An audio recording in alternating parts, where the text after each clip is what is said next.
Tumaas na po ang presyo ng ilang bilog na prutas sa Divisoria at tuloy din ang bentahan doon ng mga bawal na paputok gaya ng pikolo. Ang ginagawa po ng ilang pasaway, itinatago lang ang mga ito tuwing may mga pulis na rumoronda. At nakatutok si Lia Manialak del Castillo. Nakabalandra lang ang ipinagbabawal na pikolo sa pwestong ito sa Divisoria, Maynila. Pero nang lumapit na kami, biglang isinara ang pwesto at umalis ang may-ari. Bakit bigla kayo nagtakip? Ewan ko po. Ha? Hindi ba bukas kayo? Ba't bigla po kayo nagsusaya? Parating ko lang po.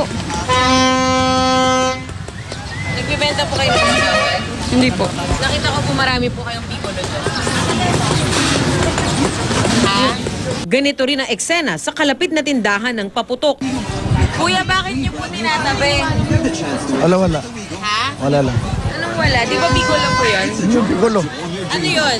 Pero sa pwestong ito, lantarang nakadisplay ang mga pikolo at watusi. Hindi ba bawal yung pikolo? Hindi.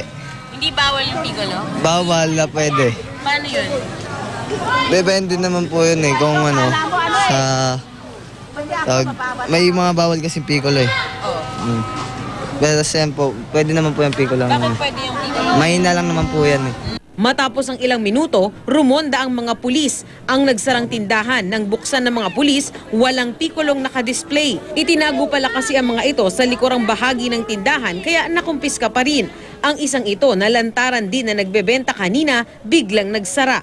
Nang inspeksyonin, puro pop-up na lang ang nakitang ipinagbabawal at iilang kahon na lang ng pikolo ang natira. Ilang beses nyo dapat mahuli bago nyo isara na yung pwesto?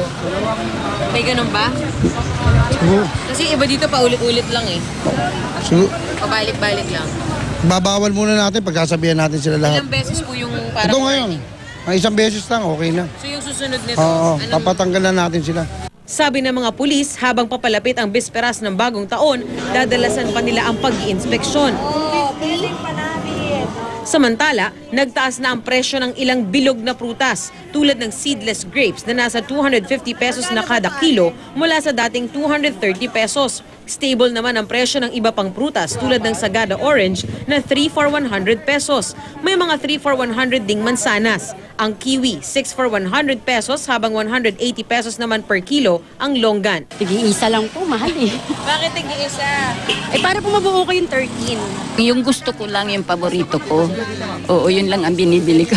Huwag nilang huhugasan yung fruits, silagay lang nila sa rep, pwede na yun. Nagkalat na rin ang iba't ibang klase ng turotot. Pinakamabenta ang may mga Aldab na disenyo. Nasa 25 hanggang 50 pesos naman ang bagong klaseng fan horn at air horn. Lia Manialak del Castillo, nakatutok, 24 oras.